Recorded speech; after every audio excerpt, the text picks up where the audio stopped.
I'm Janice, 72 years old, and while I was recovering from surgery under my son's roof, his wife committed an unthinkable violation. She drugged me, then shaved my head, her cruel laughter echoing as she called me cleaner. She thought her malice, like her spiraling addictions, would remain her secret. She never imagined I would be the one to meticulously unmask her and orchestrate her spectacular ruin. Before I begin my story, I just want to say thank you for listening to me pour my heart out. Let me know in the comments where you're listening from and what time it is. I love hearing from you. And if you haven't already, please hit the subscribe button. It helps me more than you know. The sterile scent of antiseptic still clung to my clothes, a stubborn reminder of the hospital stay I had just endured. 72 years old, and for the first time since my beloved David passed 15 years ago, I felt truly vulnerable. A knee replacement, minor surgery as the young doctor had cheerfully called it, had left me with a constellation of aches, a landscape of purple bruises, and a humbling reliance on a walker that felt more like a cage. Michael, my son, bless his heart, had insisted I recuperate at his home. "You can't manage those stairs on your own, Mom," he'd said, his brow furrowed with genuine concern that warmed me. "Portia and I will take good care of you." Portia, my daughter-in-law. Even in my pain-fogged state, the thought of an extended stay under her roof sent a small shiver of apprehension down my spine. 41, impeccably stylish, and with an opinion as sharp and unyielding as the crease in her expensive trousers, Portia Monroe Washington had always kept me at a polite, if somewhat chilly, arm's length. She ran Michael's household with an iron will and a flawless manicure, and I often felt like a slightly embarrassing old-fashioned relic she tolerated for her husband's sake. Michael, my dear Michael, now 43 and perpetually stressed by his demanding job in corporate law, tried his best to bridge the gap. "Portia is just particular, Mom," he'd say with a weary sigh after one of her subtly barbed comments about my clutter or my old-fashioned ways. "She means well." I wasn't always so sure about that, but for Michael's sake, for the sake of peace, I'd always plastered on a smile and chosen my words carefully. Now I was to be a guest, an invalid guest, in her domain. The first few days were a careful dance of strained politeness. Michael was wonderful when he was home, fluffing my pillows, bringing me tea, his face etched with a loving concern that reminded me so much of his father. But he worked long hours, leaving me in Portia's less than tender care for most of the day. Her resentment was a palpable thing, a low hum beneath the surface of her brittle smiles and overly solicitous inquiries about my comfort. "Are you sure you wouldn't be more comfortable in a reclining chair, Janice?" she'd ask, her eyes flicking toward the antique wingback I preferred. A chair David and I had bought together. "That old thing looks like it might collapse." Her moods were like a weather vane in a hurricane. One moment all brisk efficiency, the next a brooding silence punctuated by sharp sighs if I asked for something. I noticed her hands trembled sometimes as she poured my water. Her eyes often had a strained, restless quality, and she'd frequently disappear for long stretches, her phone pressed to her ear in hushed, urgent conversations that would end abruptly if I entered the room. When I once asked Michael if Portia was feeling all right, mentioning her agitation, he just ran a hand through his already disheveled hair. "She's got a lot on her plate, Mom. A charity auction she's organizing. Just try not to worry her, okay?" So I tried. I stayed in the guest room, which she decorated in shades of sterile beige that felt more like a hotel than a home. I read, I knitted, I watched the days blur into a monotonous cycle of pain medication and daytime television. But the unease grew. There was a frantic energy about Portia, a brittleness that seemed to crackle beneath her polished veneer. I'd see her flinch if Michael questioned an extravagant new purchase that arrived by courier, or her sharp, defensive tone if he asked about the household accounts. Once I overheard her on the phone, her voice low and venomous. "Don't tell me about deadlines. I need more time or it all falls apart." When she saw me in the hallway, her face went pale, then hardened into a glare before she quickly composed herself into a mask of indifference. I tried to speak to Michael again. "Son," I said one evening when he was helping me with my leg exercises, "I'm worried about Portia. She seems overwrought and I think she might be spending a great deal of money. Are things all right?" He avoided my gaze, his attention fixed on my knee. "Mom, Portia handles our finances. She's very capable. She's just under pressure with this big charity event. Please don't add to her stress by questioning her. She gets very sensitive. He patted my leg a little too firmly. Just focus on getting better, okay? Let us worry about the rest. His words, meant to reassure, only amplified my sense of being an outsider, a burden whose concerns were to be dismissed. It was that us that stung. When had my son, who used to share every childhood fear and triumph with me, become part of an us that so clearly excluded his own mother? The atmosphere in the house grew heavier, charged with unspoken tensions. Portia's moments of thinly veiled hostility became more frequent. She'd forget to bring my lunch tray or accidentally leave my pain medication just out of reach. Small cruelties, perhaps, but they chipped away at my spirit, making me feel increasingly isolated and unwelcome. I longed for the peace of my own home, the comfort of my own things, the memory of David's gentle presence. My recovery was progressing, but my heart felt heavier each day. Something was deeply wrong in this house, a darkness coiling around Portia, and Michael, my loving but conflict-avoidant son, seemed either unwilling or unable to see it. And I, his recuperating mother, was caught in the middle, a reluctant witness to a brewing storm I had no power to escape. It was a Tuesday evening, I remember, just over a week into my stay. My knee throbbed with a vengeance, a relentless fiery ache that made every movement an agony. I'd been trying to be brave, to minimize my discomfort for Michael's sake, but the pain was wearing me down, leaving me frayed and tearful. Michael was working late as usual, another crisis at the office. Portia had been particularly on edge all day. Her movements jerky, her responses clipped. She'd flitted in and out of my room, her eyes unnaturally bright, a strange tight smile plastered on her face that didn't reach them. Around 9, she appeared with my usual pain medication and a glass of water. "You look absolutely dreadful, Janice," she said, her voice a little too loud, a little too cheerful. "Exhausted. I think you need a really good deep sleep tonight. I'm giving you an extra one of these a little early. Dr. Henderson said it was fine if the pain was bad." I hesitated. Dr. Henderson hadn't mentioned an extra dose to me, but the pain was bad, and the thought of a long, uninterrupted sleep was incredibly tempting. Portia was already holding out the pill, her smile unwavering. Perhaps she was trying to be kind in her own brusque way. "All right, dear," I murmured, taking the medication. "Thank you. I am very tired." She watched me swallow it, that strange, bright intensity in her eyes making me vaguely uneasy. "Good," she said almost too quickly. "You just rest now." Deeply. The medication hit me harder and faster than usual. A thick, cloying lethargy crept through my limbs, my eyelids growing impossibly heavy. The edges of the room blurred, Portia's face swam in and out of focus, and then there was just darkness, a heavy, dreamless void. I surfaced hours later, or perhaps it was the next morning. I couldn't tell.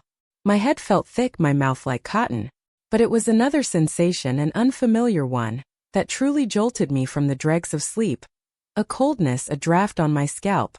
I reached up a tentative hand, my fingers brushing against not the soft, familiar cloud of my silver hair, but something short, bristly stubble.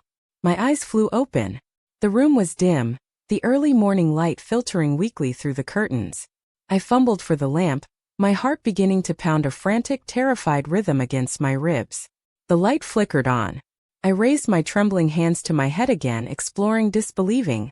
My hair, my beautiful silver hair that I'd always taken such quiet pride in, the hair David had loved to stroke, it was gone. Sheared off. Not just cut, but hacked away, leaving a rough, uneven stubble that felt alien and brutal against my fingertips. A strangled sob escaped me. I scrambled out of bed, my walker clattering as I lurched toward the dressing table mirror.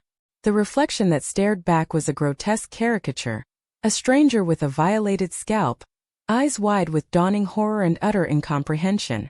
Patches of my silver hair lay scattered on the floor around the bed like fallen snow after a storm. "No," I whispered, my voice cracking. "No, no, no."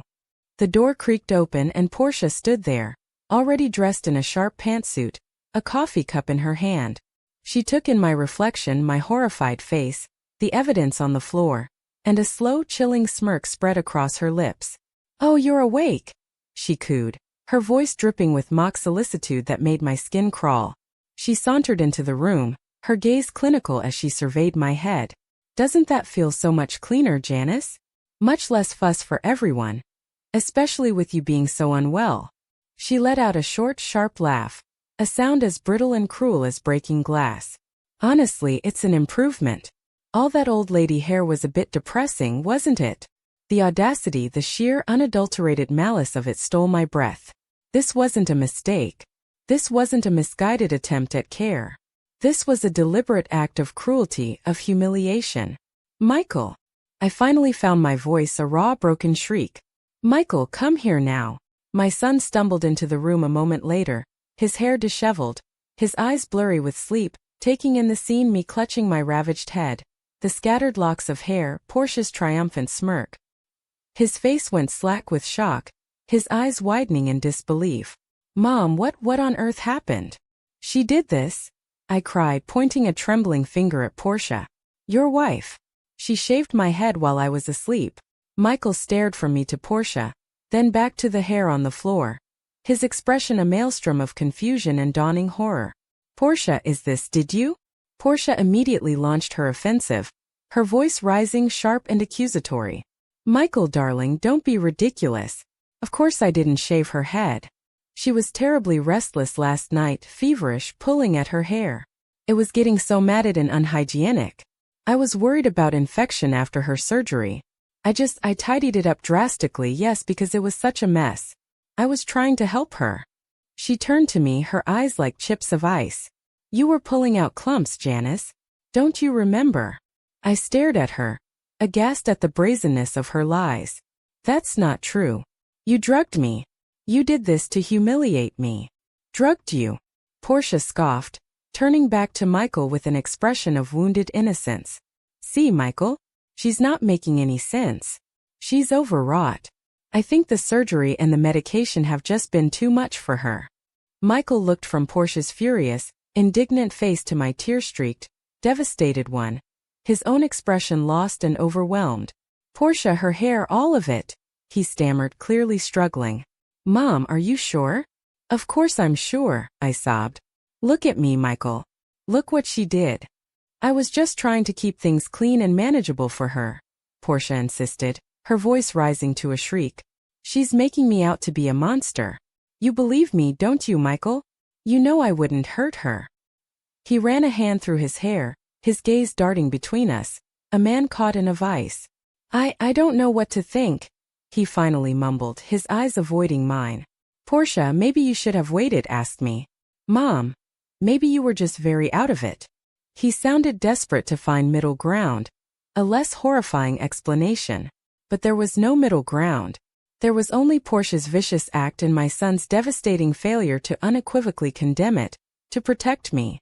His weakness, his willingness to entertain even for a moment Portia's outrageous lies, felt like a second violation. In that moment, with my scalp cold and exposed, my dignity in tatters, and my son looking everywhere but at the truth of his wife's cruelty, I had never felt so utterly alone, so profoundly betrayed. The nightmare wasn't just what Portia had done. It was the chilling realization that in my own son's home, I was utterly unprotected. If you think any mother deserves better than this, write mother in the comments. If you think I'm just being dramatic, write 1. But be honest with yourself. Would you let this happen to your own mama? The days that immediately followed the shearing of my hair were a living torment. Each one was a fresh landscape of humiliation and deeper, more aching betrayal. My scalp, exposed and tender, felt constantly chilled. A physical reminder of Portia's barbarity. Every time I accidentally caught my reflection in the darkened screen of the television, the bathroom mirror I now dreaded, even the polished surface of a spoon, a jolt of shame and fury would course through me. This violated creature with the brutalized stubble, the haunted eyes, this wasn't me. It was a caricature, a victim sculpted by my daughter-in-law's malice. Michael, my son, was a study in conflicted misery. He'd hover at my doorway, his face etched with a guilt he couldn't quite voice, offering me cups of tea I didn't want and platitudes that felt like salt in my wounds. Mom, Portia. She gets a bit carried away sometimes, he'd stammer, avoiding my gaze. She says she was really just trying to help, that you were quite distressed with your hair. Distressed? I cut him off, my voice a low, dangerous tremor. Michael, she drugged me. She waited until I was unconscious and then she took scissors or clippers to my head. Does that sound like help to you? He would flinch, running a hand through his hair. Portia swears you were pulling at it, Mom. That you had a slight fever. She panicked. She says the extra medication was just to ensure you rested through your discomfort. He was parroting her lies. I knew it. Whether he fully believed them or simply chose to for the sake of a quieter life, the effect was the same. My truth was dismissed, my violation minimized. He couldn't or wouldn't see the venomous viper he was married to. Portia herself was a chilling spectacle of feigned concern and smug triumph. She'd bring me my meals with an overly solicitous air, asking in that honeyed voice if dear Janice was feeling more herself today. Her eyes, however, would glint with cold amusement as they flicked over my shorn head. She had marked me, branded me with her cruelty, and she was reveling in her power. The gaslighting was relentless. Any mention I made of the assault was met with wide-eyed denial or suggestions that my memory was playing tricks on me due to the surgery and medication. We really must talk to Dr. Henderson about your medication levels, Janice, she'd said to Michael in my hearing, loud enough for her false concern to land like a lead weight. My physical recovery from the knee surgery tethered me to that house, a gilded cage where my tormentor held the keys. For another week, perhaps 10 days, I was genuinely limited in my mobility. Each step with the walker was an effort. Each attempt to navigate the stairs was a trial. This forced proximity to Portia, this inability to simply walk out and reclaim my own space, my own sanity, was a unique form of torture. But it was also, I began to realize, an opportunity. The initial storm of grief and rage began to subside, not into acceptance, but into something colder, harder, more focused. If Michael wouldn't see, if he couldn't break free from Portia's manipulative grip, then I would have to find a way to show him, to show everyone the unvarnished truth. My word against hers was clearly not enough. I needed proof, irrefutable proof of her instability, her deceit, the darkness that lurked beneath her polished facade. It was during one of Portia's increasingly frequent errands, she was always dashing out now, her explanations vague, her demeanor agitated upon her return, that the idea began to form. I'd been watching her more closely, my senses sharpened by my ordeal. Her hushed, frantic phone calls, the way she'd jump if Michael entered the room unexpectedly, the almost compulsive way she'd check her phone for messages. Something was driving her, something beyond mere resentment of me. If I could just capture some of that. But how? I was hardly a spy. The thought of technology beyond my old reliable television remote, and the phone I used for calls and texts was daunting. Yet the image of Portia's smug, laughing face as she taunted me about my cleaner head burned in my memory, a relentless spur. This couldn't stand. One afternoon, when Michael was home looking particularly weary and guilt-ridden after another tense exchange with Portia about some unexplained credit card charge, I saw my opening. I feigned a particularly bad spell of forgetfulness, asking him the same question about his workday 3 times in a row. "Oh, Michael dear," I sighed, pressing my fingers to my temples. "My mind is just like a sieve these days. Dr. Henderson said it's the medication, but I do worry. I can't seem to remember a thing he tells me after my appointments." I looked up at him, my eyes wide with carefully crafted vulnerability. I was thinking perhaps one of those little recording machines, the kind students use for lectures, so I could just play back what the doctor says. Or maybe even, I added as if the thought had just struck me, record some of my old family stories for you and Kaylee before I forget them all. Michael looked at me, a mixture of pity and relief flooding his face, something he could handle. A confused, forgetful mother wanting a harmless gadget was far easier to manage than a mother accusing his wife of a barbaric assault. That's actually a good idea, Mom," he said, latching onto it. "Yes, a little voice recorder. Simple. I can order one for you online.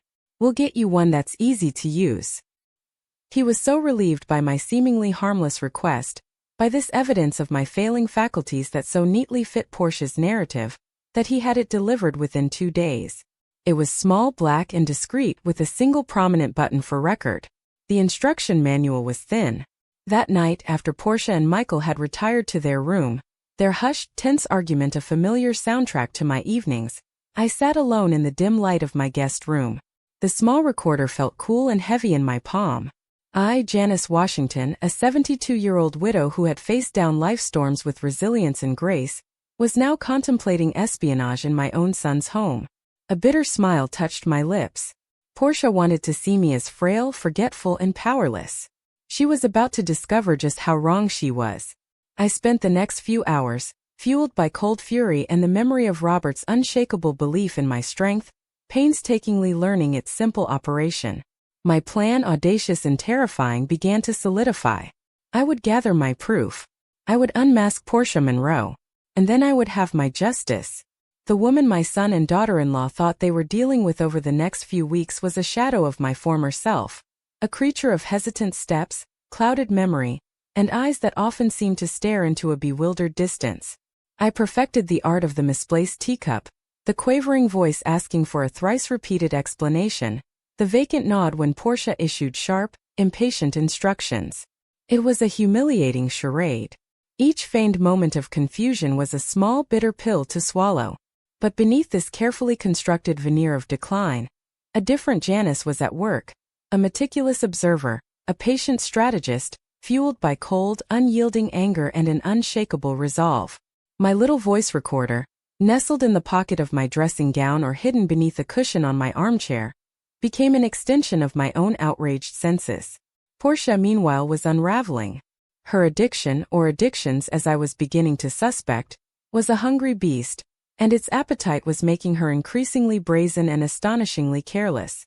The polished composure she usually wore like expensive armor began to crack, revealing the frantic, desperate woman beneath.